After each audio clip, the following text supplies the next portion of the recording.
Anyway, so you know the old adage, sticks and stones, right? So I wanted to tell this story to kind of reinforce the power that words can really have. In 2014, when my wife Wendy and I, we moved here from the Midwest, and we promised her mother that we would return every summer to do her long to-do list and check it off. So my wife Wendy was a professor at Long Beach City College. She would come home on graduation day, take her robe off, put her shorts on, and we would start driving 3 days across the country to get to Louisville, Kentucky.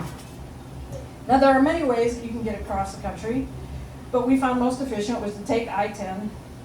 The only thing is that when you hit El Paso, you know you're going to spend another 12 hours in Texas, and we just hated that.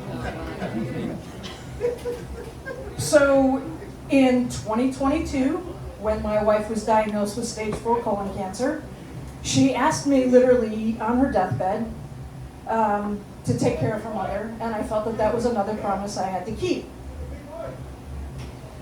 So I sell our condo here, I pack up our things, I get in, we had an SUV, I start driving this road by myself, and my mother-in-law calls to say, hey, by the way, I've been diagnosed with stage 4 bladder cancer.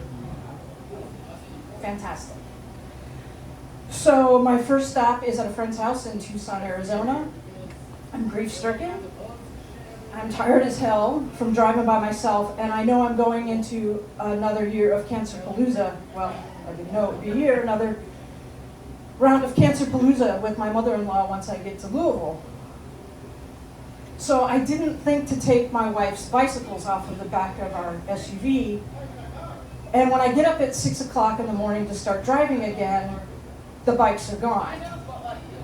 Now, she was an avid cyclist, and to tell you how much she loved these bicycles, her passwords on the computer was not the name of our dogs or even I love Chris.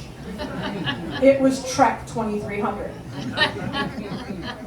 So someone had clipped all of the locks, and they stole the bikes, and I'm a wreck, and I'm sobbing so hard that I'm vomiting, and I have to stay there to fill out this paperwork for the police, and now it's much later, and it's the afternoon, and I get on the road, and it's not until after dark that I think, oh, hey, you know, I'm hungry. So I pull off, and I have the option of 2 places, either the Subway or the McDonald's. So I go to the McDonald's, I go inside, and I tell the woman I want the 2 cheeseburger meal, but I don't want the cheese on it. And she cannot wrap her head around this. Like, you want hamburgers? I'm like, yes. So just the hamburgers. No, I want the 2 cheeseburger meal, but I don't want the cheese on it. So hamburgers. I'm like, yes, they call them hamburgers. And some woman sitting at a booth comes up to me and says, ma'am, the way you're talking to them, that ain't right. What? So I turn and say, with all due respect, my wife died, somebody stole her bicycles, my mother-in-law has cancer, I'm having to drive across the country to live in Louisville, Kentucky, and this is the first meal I am eating all day. And she looks at me and jumps back like I'm on fire and says, you are a woman who was married to a woman? And I go, oh shit, I'm in West Texas. So I grab the bag, and I'm making a beeline toward the door, which couldn't be further away from the counter if I wanted it to be. And she says at the top of her lungs, you are an abomination against God. So the whole restaurant can hear. And I am trying to get to the door as she's following me and saying, you have sinned, you are a sinner, you have sinned against God. And I get outside and I'm shaking like crazy. I'm like, it's dark, my wife isn't here, and I am mortified. So I get in and I call a friend of mine in Long Beach, and she says, hang on, and she conferences in 6 other people that we know, and they're on the phone with me as I'm looking at the rearview mirror, hoping nobody is following me.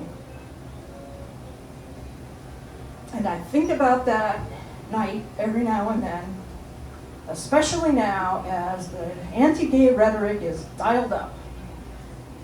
And I wondered if then was now, would I have gotten to Louisville to take care of my mother-in-law until she died, and then be able to come back here where I can live without being bothered, being out and open and who I am?